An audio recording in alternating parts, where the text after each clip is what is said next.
Hello everyone, and welcome to another episode of Rumors of Heresy. My name is Zareth, and today we've got part 2 of my Las Vegas Open tournament report. And part 1 is going to be in the video description. There's going to be spoilers about that one in this video moving forward pretty soon. And so if you want to watch that, go click on the link in the video description. There's also a link to my Discord server, which is still under construction, but some people are starting to join. We're starting to talk about 40k as it should be.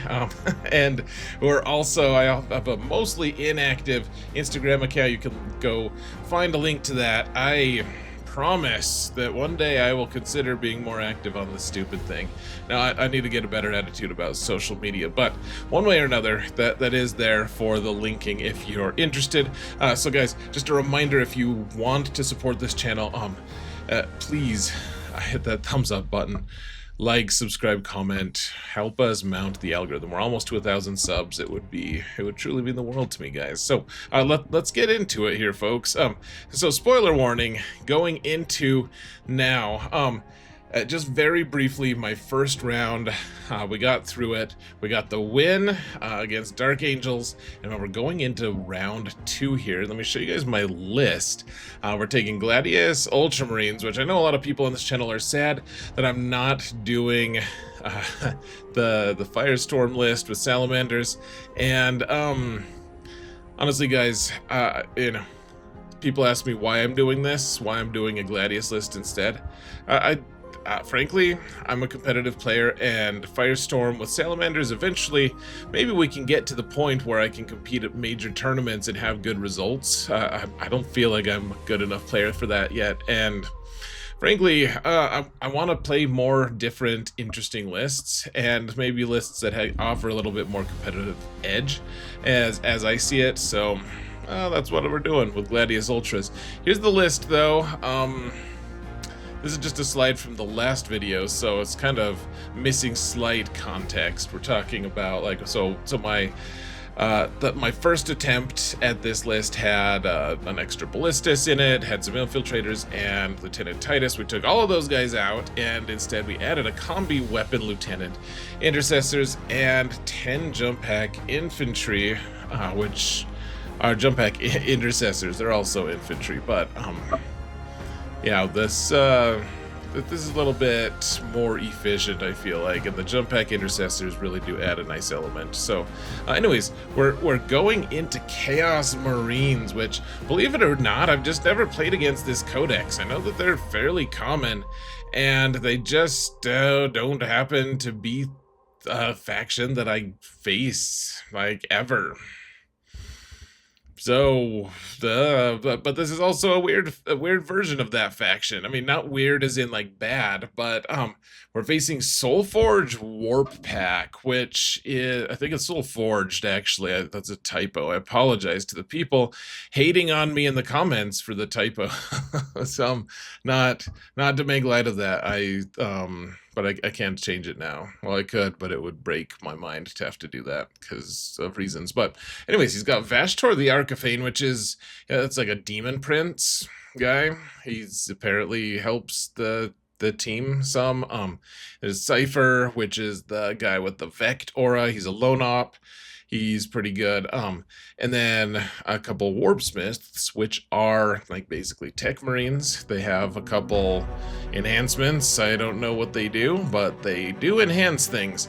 And then some cultists, some warp talons, some chaos bikes, and then a whole buttload of vehicles. Tons of vehicles. All the vehicles. And it's crazy. Yeah, there's just a lot of vehicles here, guys. But they're cool. They all like hurt each other or hurt themselves as the game progresses. So they continue to get like bonuses and boosts. Like they get +1 to wound and all these other things.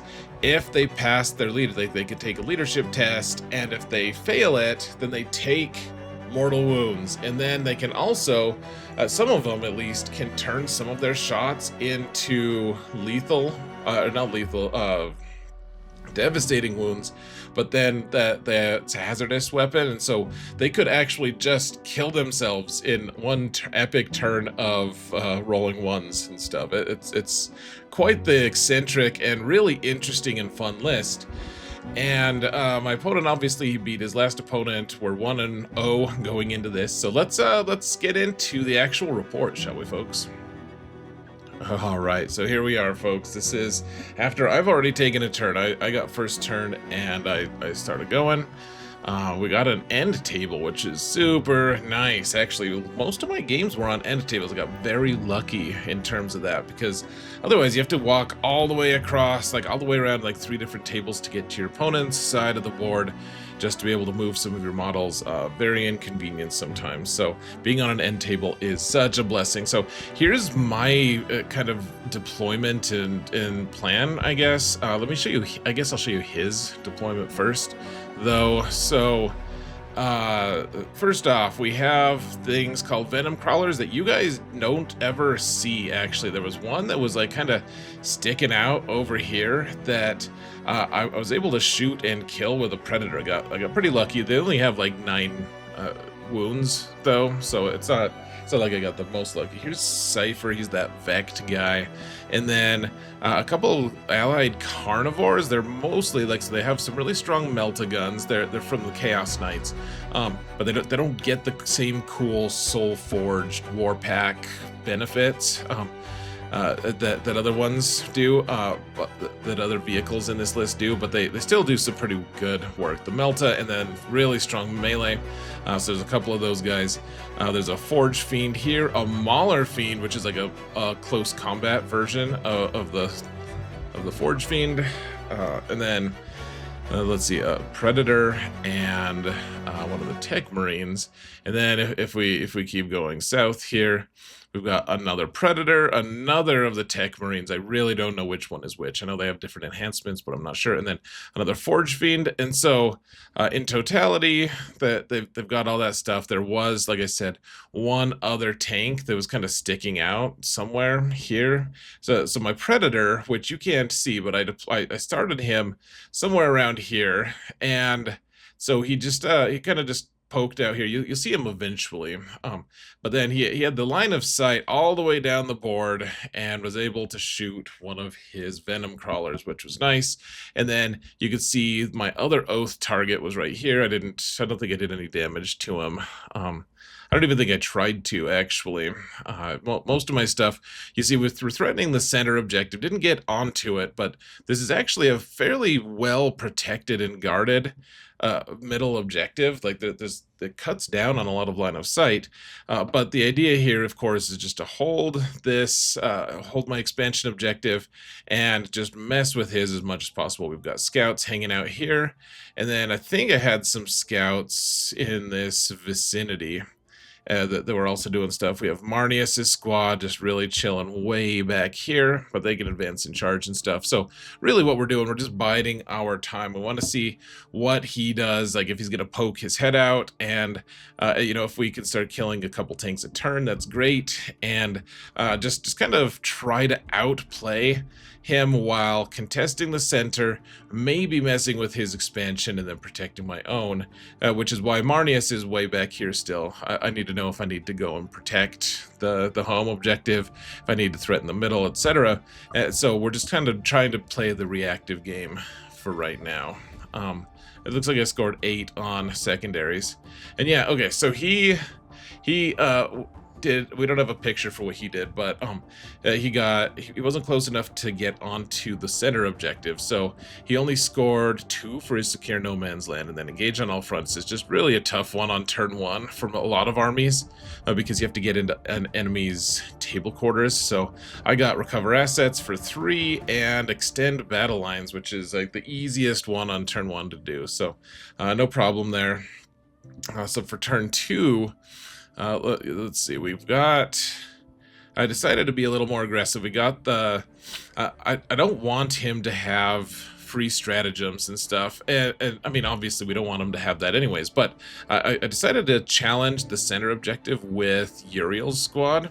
So we put a few guys on there just to hold the thing. Oh, you can see now the Predator here, just kind of poking around up here, trying to get line of sights to things. And I think he was able to get some line of sight to something. Yeah, oh yeah, so there, he had a carnivore here, and the carnivore died actually, and it exploded. We shot the carnivore with a few things. The ballistus is poking his head out, this predator's poking its head out, and we shot and killed this stupid thing, and it exploded and it immediately did 3 damage to everything around it. It was like Oprah, just like, you get 3 damage, you get 3 damage, you get 3 damage. It was amazing. It was a Christmas miracle.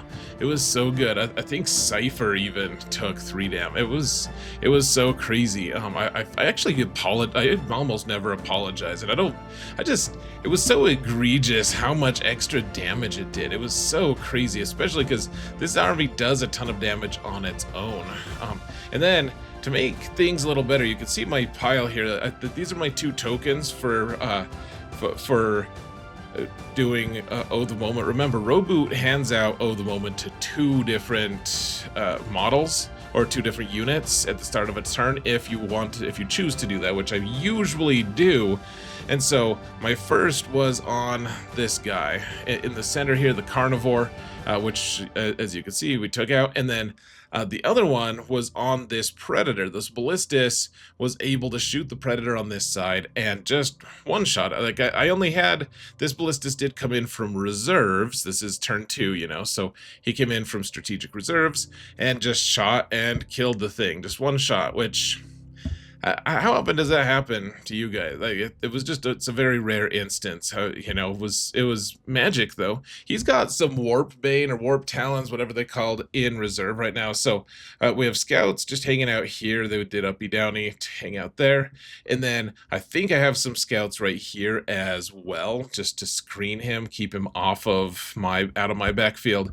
And then Marneus' squad is still just, I think I probably should have started moving him up, to be honest, because Jason, that was my opponent, kind of played a little bit passively on his first turn, didn't want to mess with the objective, and that's why we have Uriel here, just camped out. But I think we could have benefited from Marneus moving up here to take up a little bit of space. Now, he does have, remember how I said you're never going to see those venom crawlers?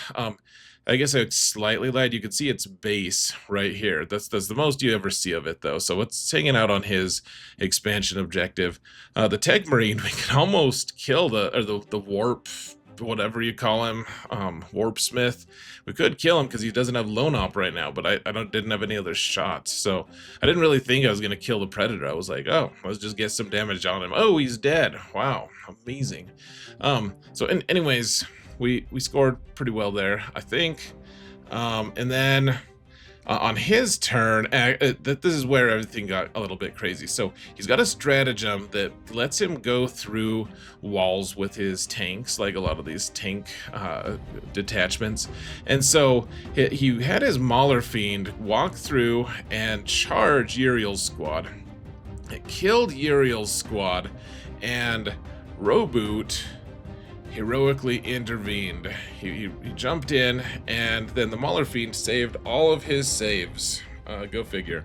And the Mauler Fiend ended up rolling well enough that he killed everyone but Uriel. Uriel saved, I think, one of his invuln saves, so that it was pretty scary. This thing does a lot of damage. And then you can see here, though, as well, he moved his remaining carnivore up here to kind of just threaten my objective, because these things have 12-inch moves. They don't look that mobile, but it turns out they are. And here's my lone op lieutenant, by the way. Here's one of someone else's opponent's things. I don't even know what the hell that is. Should we find out right now? There, I've wasted your time enough, but I still don't know what it is. Some chaotic looking thing. Alright. It keeps catching my eyes, folks. I wonder if we'll be able to see their dead pile move up as we go through. Let's pay attention to that. So, anyways, he charges Mauler Fiend in here. I also did rapid ingress my jump pack intercessors. Now, he was smart. He had Vashtor the Archifane, which is his demon prince guy, and he had him in deep strike. So he came in and he was just going to try to charge my ballistas and get good, get some good positioning. And so I was actually going to rapid ingress my jump pack intercessors like right here so that they could jump in and just take this objective instead. So he deep struck Vashtor here. And so I put the jump pack intercessors here, which was like 9 inches away, almost exactly. And you can see my ballistas did take 3 points of damage. That was pretty lucky because this guy has dev wounds and everything. So it didn't do any damage to my ballistas really, but the jump back intercessors were here just in case Vashtor got the charge. I wasn't sure if I wanted to heroic intervene or not, but you can do charge mortals even on a heroic intervention. And we actually, I don't know if it was this, I think it was my round 4 actually that we talked about that. If I could do it, we got a judge to rule on it, and you can do charge mortals here. But anyways, Vashtor didn't make his charge on my opponent's turn, but I did want the jump intercessors here just so they could either I could have the option to heroic intervene, or I could, in my own turn, like have him go over here. Ballistas could back up a little bit. Vashtor, you know, of course, if he charged, then Ballistas backs up. The jump intercessors could go back here where they could shoot, and then maybe throw a grenade. I mean, obviously you have to do a grenade first, but then they could charge and mortal him to death, possibly. Or if he didn't get the charge, which is more likely, then I'd be able to threaten him from a lot of different angles, right? So that's kind of the idea. The jump pack intercessors are here just to be a rapid reactive force, and that these guys are great against, I mean, basically everything, because they do mortals and they do a high volume of attacks. If you give them lance, they can do a lot of cool stuff. And so anyways, you can see Uriel here, he's terrified of the Mauler Fiend, and so it's going into my turn here. You know, he's more and more exposed. My opponent's got his cultists over here. His bikes are screening me, which I think was wise. We still haven't gotten our stern guard in, but anyways, my opponent has a decent clapback, full of, you know, his models are doing pretty well. He's got his Vect Aura here. And I guess I'll tell you right now, my opponent ended up this tournament going 3-3. So he won a lot of his games. I won't tell you if he beat me, however. So at the end of my turn, it's linchpin. So I ended up scoring 8. Jason scored 8 as well because we both held our natural expansion objectives. And then I got no prisoners for 2. On my turn 2 and defend stronghold. Oh, because we can't. Yeah, for my turn 2, that was. I killed the predator. Maybe I killed a couple things. It was pretty fancy of me, I have to admit. And then, yeah, he got extend battle lines as well, which is the really easy automatic one. And he didn't get area denial because I was able to. Heroic intervene with Roboute down here. So anyways, we're starting to get a little bit of a lead, but that doesn't necessarily mean that much. In my own turn, Roboute killed the Mauler Fiend, which was nice. I was also able to, you can't see them at all really here, but here you could kind of see the Stern Guard were able to land right here, just barely. And between them and the Predator, they were able to kill the second Carnivore. So the second Carnivore is no more. You can see that the Mauler Fiend is gone because of Roboute, and then the Marneus was here to charge. I think we killed the Mauler Fiend before he could charge, and actually I think he killed Roboute. Now that I'm thinking of it, I think he managed to kill Roboute, but he stood back up. So that was good of Roboute. Good boy. Pat him on the head. And then between, okay, so I think Marneus' squad, you can advance and shoot, of course. So he had Vashtor here approximately, and I believe between the ballistas, throwing a grenade, and then charge mortals on Vashtor, I was able to kill his Demon Prince guy. Oh yeah, and they walked by our table, some of the judges, and just gave us these like gold coins. Kind of cool. You can see it here, obviously. Now I'm wondering though, where's my opponent's dead pile? Where did it go? I don't see it, man. Not my opponents, but our near table mates. Anyways, the Stern Guard is so good, man. They just delete things, and so the Carnivore was no exception. And everything's kind of going my way, honestly. The Forge Fiend, oh yeah, so then the Ballistus over here and the Predator over here. The Predator's almost dead. It's taken a couple hits, but we managed to kill the Forge Fiend over here as well. So he's down to like a Predator, a Forge Fiend. He's got some Warp Talon still in reserve, and then some bikes. Like everything's kind of going well right now for us. Oh, and he's got his Venom Crawler in here as well, but I did manage to contest this objective with just enough jump pack intercessors. After they killed Vashtor, then we just went and hung out on the objective with the jump pack intercessors. So he's not going to score anything. Oh yeah, and I don't know what shot him, but I did manage to snipe out Cypher as well. Like everything went pretty well this turn for me, really. So, yeah, I ended up scoring 13 on the objective because Roboute controlled it, even though the Mauler Fiend was still around. I just had more OC than him. And then I got Secure No Man's Land, which is holding 2 objectives, and I got Sabotage to go off. I think some scouts did that for me. Or no, the Combi Lieutenant did. And then in his turn, Jason was not able to. You guys haven't seen his clap back, but this is just a representation of it.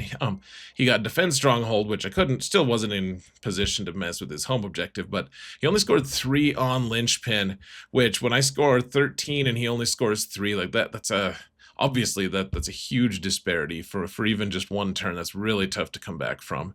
But we're starting to win the material war anyway. So going into turn 4, let's see, Roboute moved up, and I don't remember what he killed, if anything.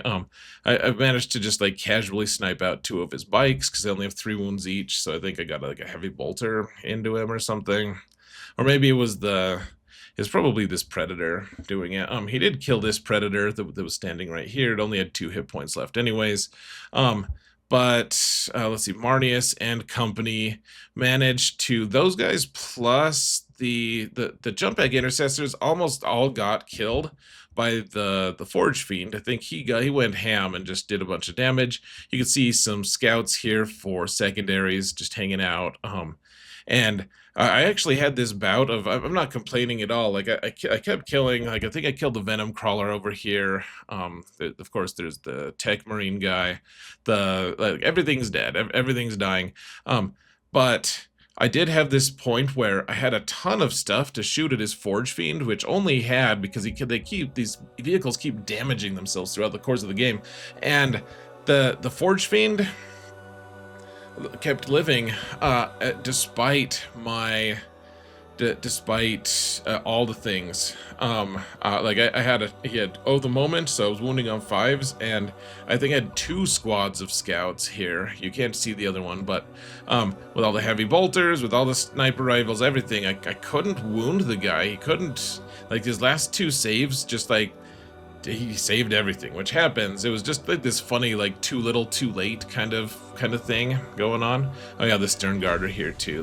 They're helping to delete whatever else they can see, and I mean that's basically all she wrote. I think we decided to just like project what would have happened. So yeah, I got another 13 on Linchpin because I kind of broke him in the center, and then also like Storm Hostile, he had his expansion objective there available to jump on and then engage on all fronts. I mean, I got the small one, which I mean I usually don't even get that one. Now looking at this, I almost think I probably should have gotten the big one. Actually, I think I was. Oh, I don't think. Maybe I wasn't quite. I think Roboute wasn't quite over the line for the quarter that he needed to be in for it. And anyways, doesn't really matter. Opponent got overwhelming force and cleanse, we said. And then let's see, did we even, I think we played out turn 5, or at least we rolled for it. So yeah, I think he would have just, yeah, we said he would have gotten his home objective, and that was it. So, and then I would have gotten established locus with scouts, overwhelming force, just killing.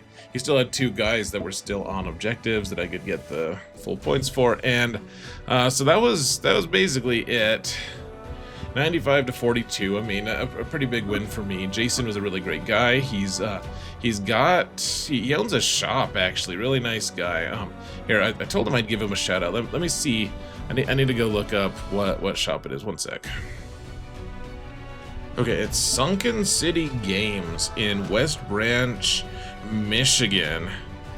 They got a Facebook page, Sunken City Games. So go check it out, guys. Really nice guy, really fun game. Despite things going a little south for Jason, like he didn't save that well, and his guys just they hurt themselves over the course of time, anyways. So it's just kind of a tough situation for him, anyways. So good game to Jason, and. He ended up, I mean, he rallied, he went 3-3, like I said in my last match against Martin, who also went 3-3. A lot of really good players who went 3-3 this tournament. This is a very challenging tournament to do well, and going 3-3 is nothing to be ashamed of. So huge shout out to Jason, really good opponent, one of my favorites for the weekend, and just like that, I'm 2-0. And I'm in the top, what, like 250-ish? It's still crazy, man. Still the biggest tournament I've ever been to, which is crazy. Even if you just take just the people who are currently still in it, the guys who are undefeated, that would still be the biggest tournament I've ever been to. So let's talk about round 3 here. If I can push the right buttons and stuff. All right, so match 3, folks. We're not going to talk about it a whole lot. I don't really even know what to say about it. So I ended up winning by 1 point. My opponent and I just did not get along. We didn't see eye to eye for whatever reason. He felt very upset about our match, apparently. I mean, I felt very similar to him, actually, but he ended up telling a few people that I did things like hitting the table to get extra charge distance and stuff, which just never happened. And you know, there were a few rules things. We had to call the judge, I think, like 7 times, and the judges ruled in my favor, I think, all 7 times, though there were a couple rules things that he mentioned to me that I was like, oh shoot, like I had forgotten. I didn't realize. I thought that there was a scout move on the combi lieutenant, and there just isn't. So there were a few things that I was getting wrong, and I don't know what exactly. I don't know exactly what happened, folks. I don't want to get into a big like flame war about it or whatever. I mean, I don't want to get dramatic about it. And I think there were enough emotions and feels about this match that I'm just not going to talk about it, because I really don't need to come across as like, oh, I'm so much better or whatever. Like, I'm obviously biased toward myself, and I don't want to misrepresent a guy who was probably not a bad dude in other circumstances. I think we just didn't get along for whatever reason. So I've obscured his name. Obviously, you can look it up if you really want to. I'm not going to help you do that, though. And I think the thing that was, I will say that the key to this one was at the end, we both had like almost no time. He could have actually gone and just done established locus or recover assets with his guys. He just didn't think of it. He attacked me instead and killed some guys. It ended up not helping that much. He would have won if he had done either of those. And then I think the biggest thing of contention for us was he got Bring It Down, and he gets scored 4 on that. At the end of the game, he was like, oh yeah, remember on the Bring It Down turn, I actually scored 6 on that. And I was like, I don't really think you did. And none of my pictures actually showed that or anything, one way or another. And he was like, no, I remember the sequence. And I wasn't gonna let him come back like and win because of a thing he remembered that I didn't remember, and so I think that was part of why he was so mad. I don't really know, guys, but one way or another, I ended up getting the win on this one, and 83 to 82. So I ended the day undefeated, just barely, just very barely. The crazy things happened in this game. The Stern Guard killed a Land Raider, just one-shot the stupid thing. Lots of cool stuff happened. I wish I could show you guys. I don't think it's gonna be wise. So one way or another, I got through it, guys. Day 1 was in the books, and I'd gone undefeated, so yay, I guess. I will say this: the next game was against my favorite opponent of the tournament, which is something I very much needed. I needed a really chill opponent after the near fiasco from Game 3. So let's move on to that one, shall we? All right, so Game 4 was against a guy named Jesse Sell. He's probably my favorite opponent, actually, out of all of my opponents. That's not a slight on any of them. Honestly, I ended up having a lot of really good opponents.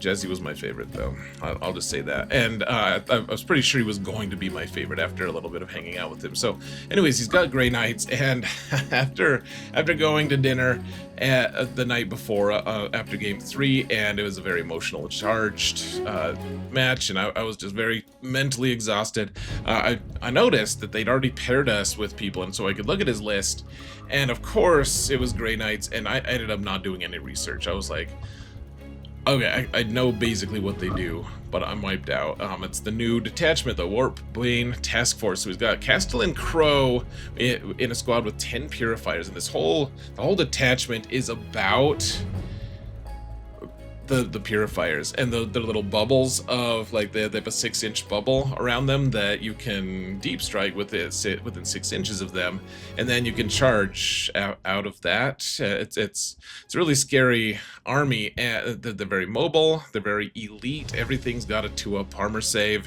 and we're playing a really tough one here. It's a really tough one, actually.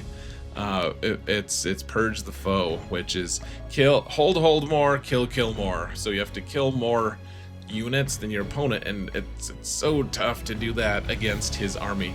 You know, 3 Nemesis Dread Knights, one of them is a Grand Master, and then 3 units of Purifiers. One of them's huge, and it has Castellan Crow, a couple units of Terminators led by Librarians, and that's basically it. It's just like super duper elite. So let's jump into it. I only took 1 photo, so I got some amazing art to help us understand what went on in this battle.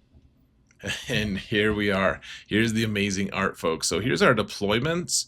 And so the picture that I took was after turn 2, and the first 2 turns were so intense. Actually, they were crazy intense. We were also operating off of a really weird lack of time, because for whatever reason they did not change our table's terrain overnight. We had to do that ourselves, and so we didn't realize that until we were into our round, and so that cut into our round by several minutes. It took a long time for us to figure out where the player packet was and the dimensions that we needed to place them. And of course, it's a deployment that neither of us have ever played, because that's unique to the LVO.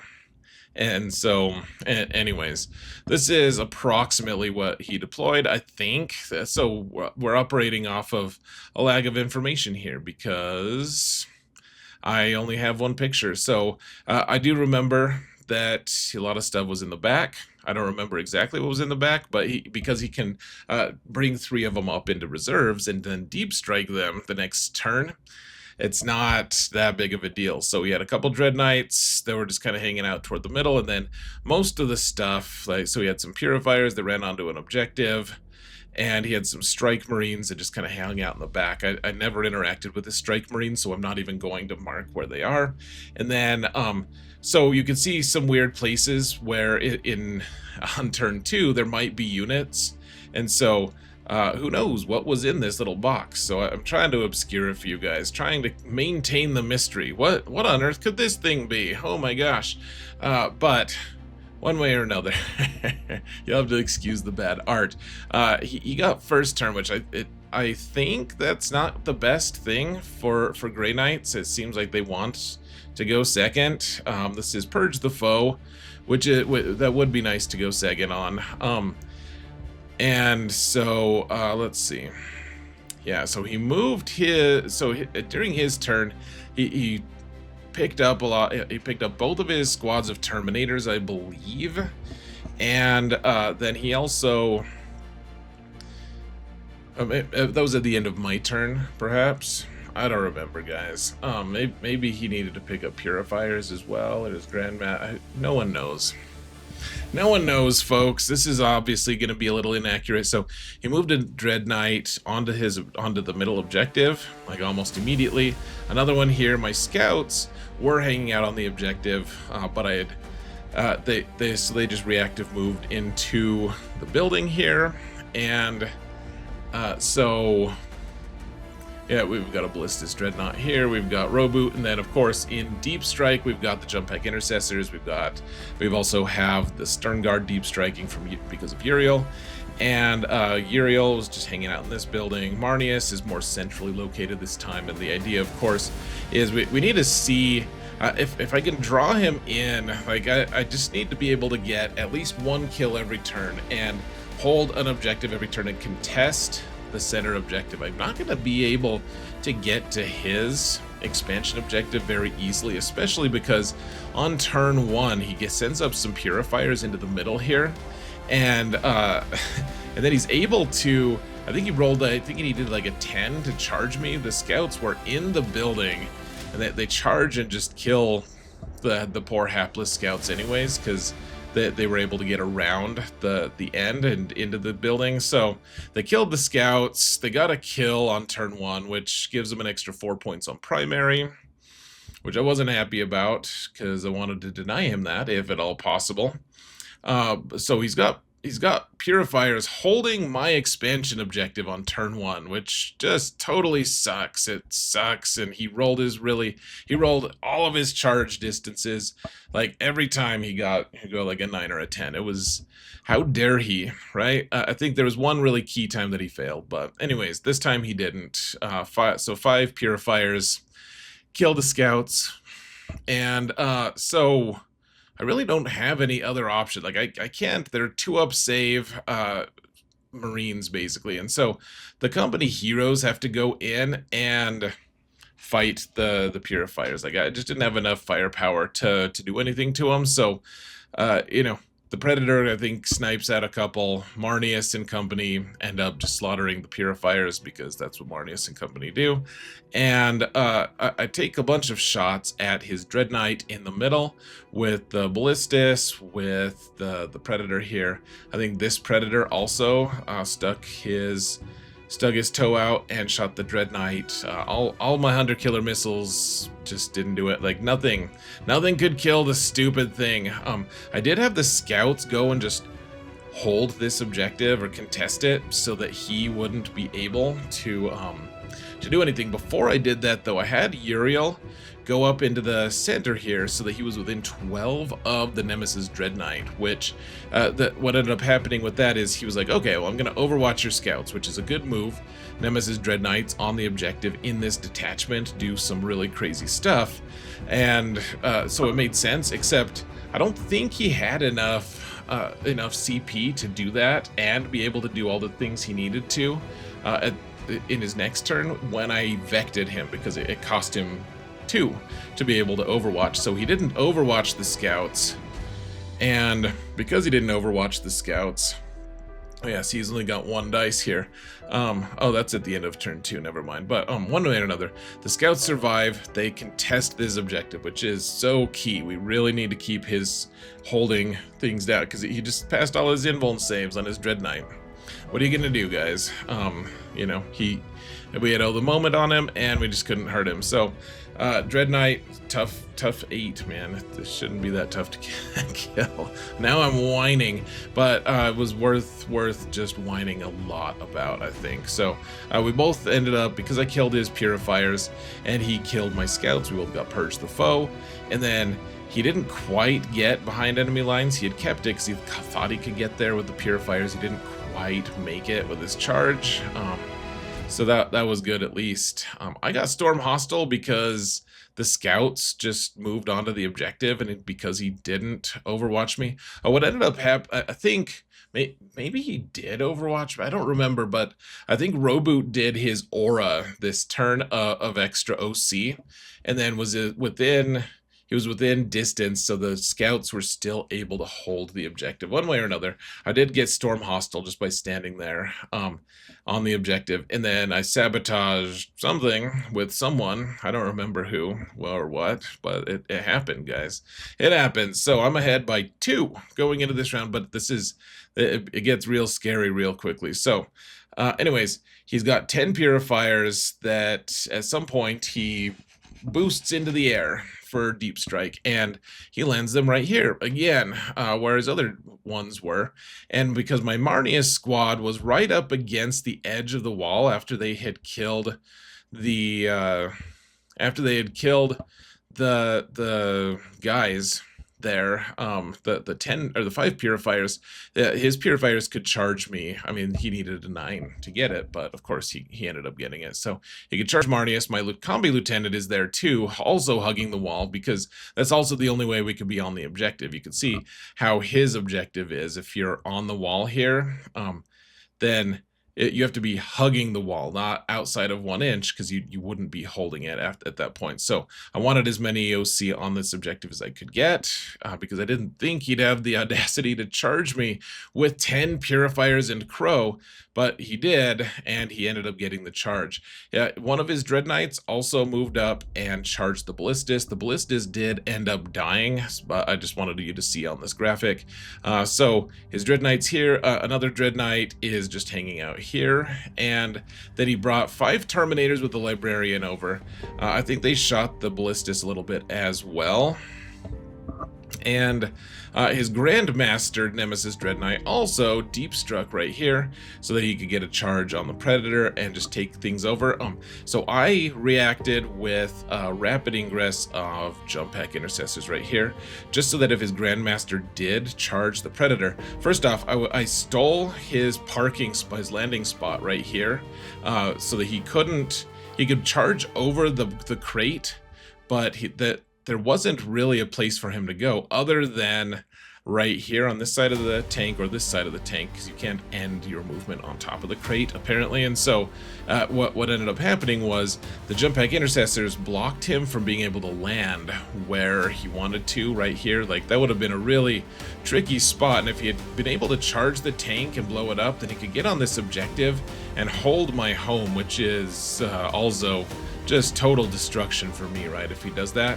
Instead, he's going to be forced to try to charge the tank, but because my Ballistus is here, he also doesn't have a place that he can land. So my heroic intervening on the jump pack intercessors right here really stopped him from being able to, like, he could have, I guess, charged the jump packs, but the way it was situated, he would have had to go, like, around the crate and up to get into them, because of course they didn't just deploy as a square. It was a little bit different. So anyways, just a good placement with rapid ingress, man. I think that really just saved me. Of course, if he had, so I don't even think he tried to charge here, actually. I don't think he could get a place where he wanted to. Like the jump packs, maybe he could get into, but then he wouldn't be able to get onto the objective anyways.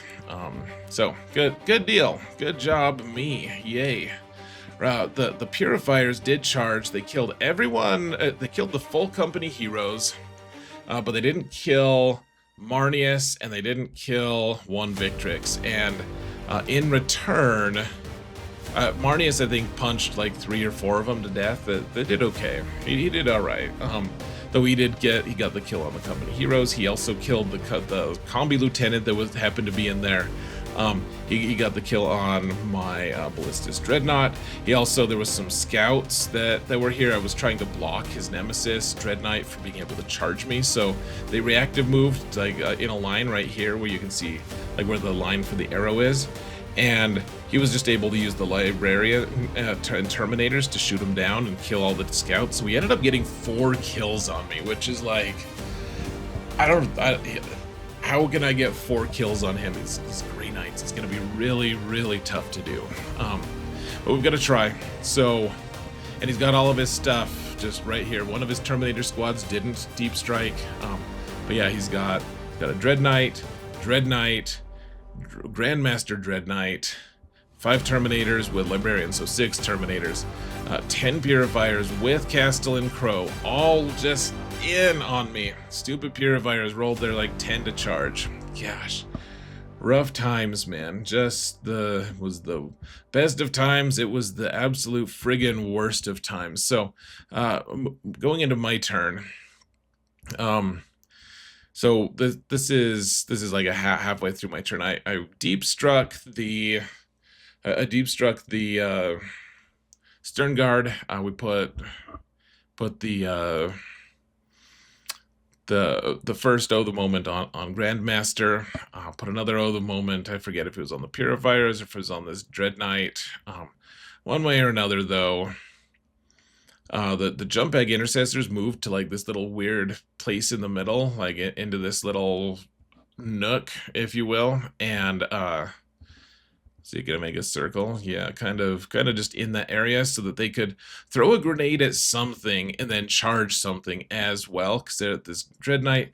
I did tactical, I believe I did tactical this time, so that I could fall back, shoot, and charge, and so ended up, I mean, we have a lot to do, right? There's a lot to do, a lot of pressure here. So let's see, this Predator got line of sight on the Librarians. Uriel's squad gets sight on the Librarians as well and gets ready to charge in on this Dread Knight if needed.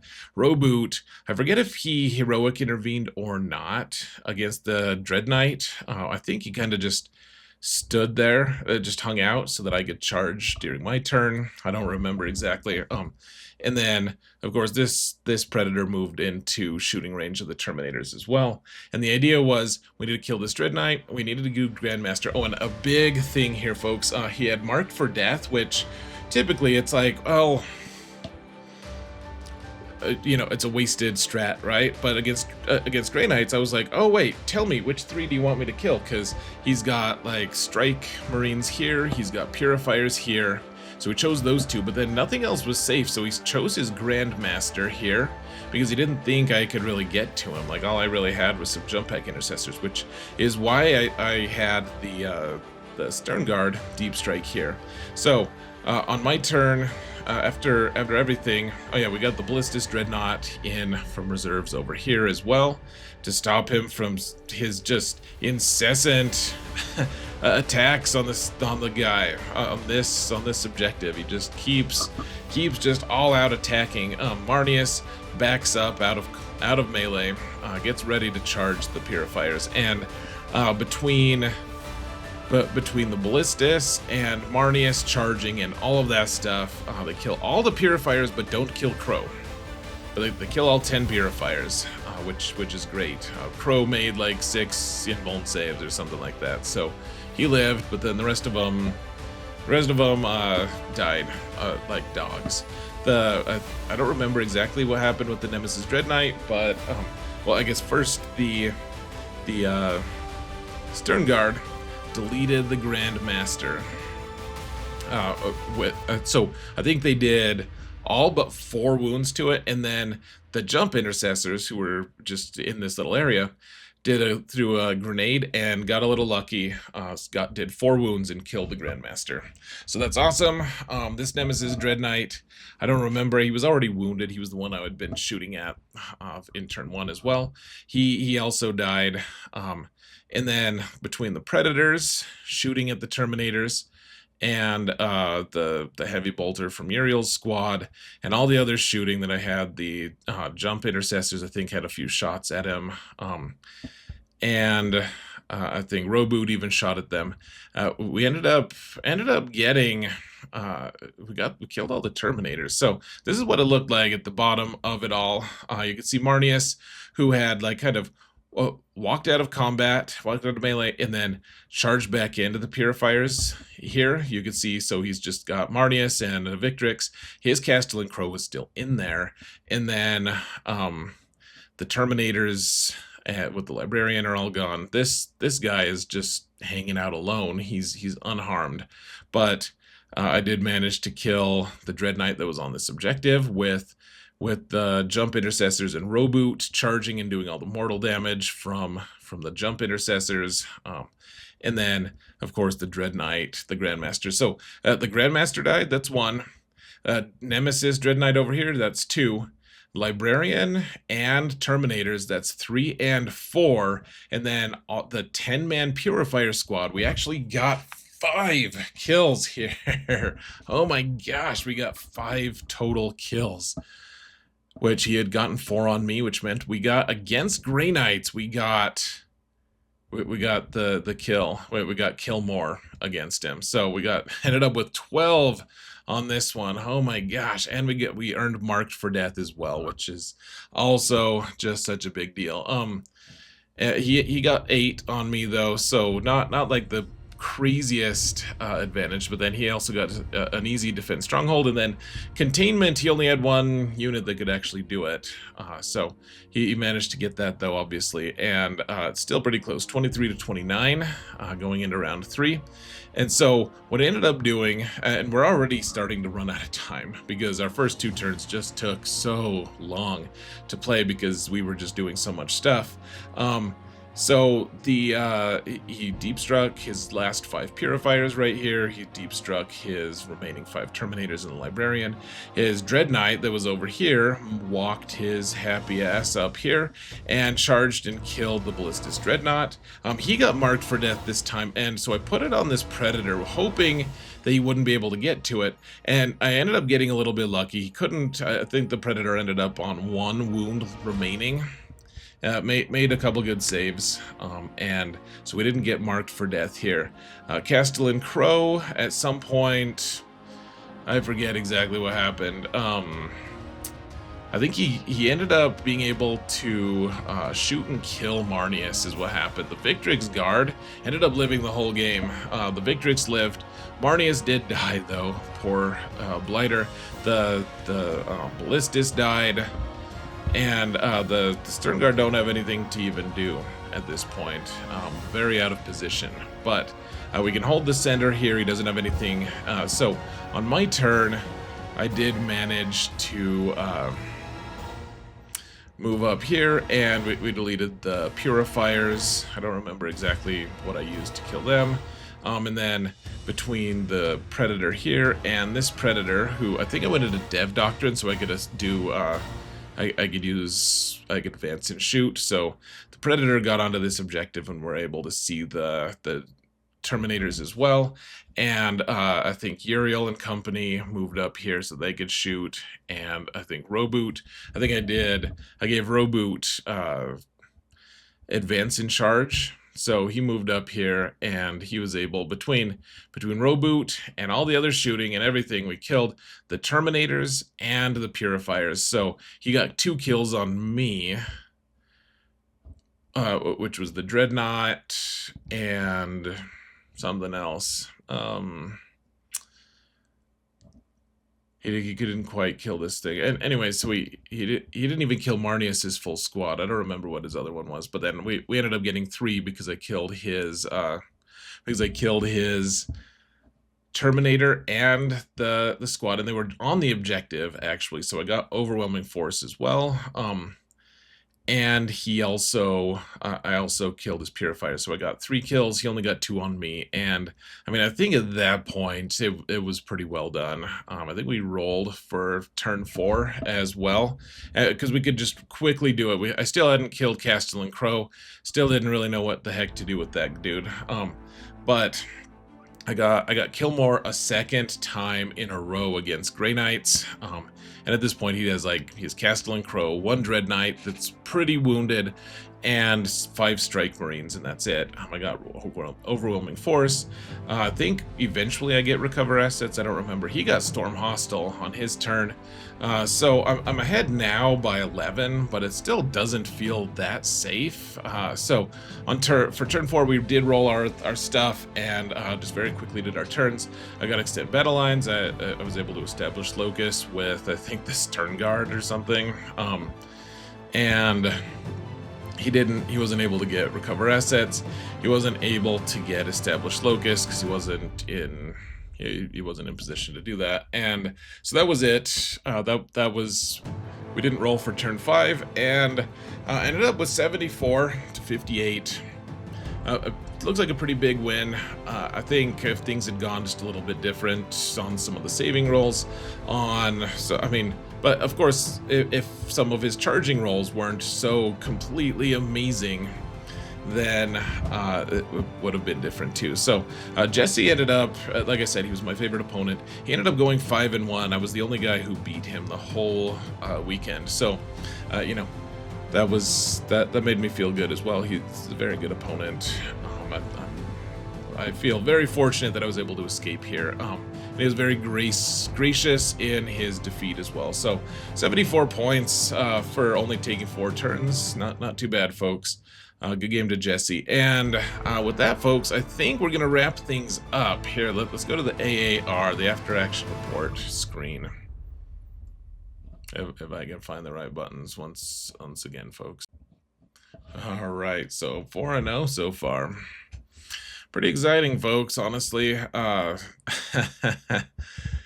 Especially because I used to, back in the day, back 10 years ago, I used to have pretty good tournament results. I got into a lot of top 8s, a lot of top 4s at major tournaments and stuff, but I hadn't really manifested so far. So going 4-0 at this tournament, that's better than any other tournament record that I've had up to this point after getting back into it. And obviously 4-0 doesn't necessarily mean anything other than I did get a winning record at LVO regardless of what happens in my last couple games. And it felt good, folks, honestly. It really did. Otherwise, the Stern Guard, man. Stern Guard were kind of, and the Jump Pack Intercessors, both of them being able to, I could rapid ingress with the Jump Pack Intercessors. They really saved my bacon. Like all 3 of the games that you guys saw here, they really, really pulled their weight. Contested that opponent objective, or were able to provide mortals where I needed them. Did some really cool stuff. Did the rapid ingress, really inconvenienced my opponents, and then the Stern Guard were able to just delete everything. They killed a couple tanks in game 2. They killed a Land Raider Redeemer and a bunch of Sword Brethren in game 3, and then they deleted that Grandmaster Dread Knight in game 4. So pretty impressed with the Stern Guard. They continue to be good in the next couple games, as you guys will see. Really nice stuff. So after all of this, folks, after everything, after going 4-0, I'm still in the top like 64-ish. I don't really know exactly how many people were undefeated at this point. I think mathematically it was around 64, though. So win 4 in a row, and we're still in a huge group of people. Still 64 people who have gone undefeated so far. So not that special, not that fancy, but 4-0. It felt good, and so it's starting to feel like, can I keep winning? I thought for sure I was just done. After I saw the Grey Knights, I was like, I haven't played reps into Grey Knights. I don't know. And the guy, I looked up his win rate, and his tournament win rate's like 68% or something like that at GTs. So clearly knows what he's doing, and he ended up going 5-1. So clearly he knows what he's doing. I figured he was just gonna put me out of my misery, but I won. I won that game. So crazy. So it felt really good. And what wonders will occur in the next and probably final video that I do? I may split it into 2. I haven't decided yet, but anyways, I didn't do news last time. I'll do it quickly here. So just in terms of what my next events are going to be, I have a Rogue Trader tournament in Wyoming, coming up in about a week from today, the days that I'm recording this. I don't know when the video is going to get out, but so I'll be playing that, probably do a report for it. I don't know for sure. I think I will, though. If I can get the next couple reports out fast. It's a lot faster doing it this method, by the way, the new one that I've been working on. And then there's a couple weeks after that, there'll be a grand tournament in Wyoming. I am really interested to see how that goes. Currently 11 people are signed up, so I don't know. I'm guessing we'll get a late surge, but that'll be fun. I'll go play in that. I'm already signed up for it, so that'll be good. And then there's the Rocky Mountain Open that's held by the same people who do the Las Vegas Open. It's, I don't know, you can't quite call it a super major because it's only 6 rounds, and there's going to be like 200 people there, so we'll have a lot of people flying in to play it and everything, but it's only 6 rounds. There's no shadow round. There's no day 3. So I don't think it's quite a super major, but it's a lot of people at the very least. So that'll be fun. It's in Denver area as well. And then I think, I don't know when exactly, but there's also the Frontier Open, which is also a GT. It's in Cheyenne, Wyoming, which I think at least a few of my old gaming friends from back when I used to play 10 years ago are going to be holding it sometime in April. So I'll be doing that. I think in May, it's not for sure, but I think I'm going to play in the Bug Eater GT in Omaha, Nebraska. I used to do that all the time back in the day. All the time is in like 3 years in a row, but I'd like to attend that one as well. That one's not for sure, so it's not on the list. But anyways, folks, that's it. That's part 2.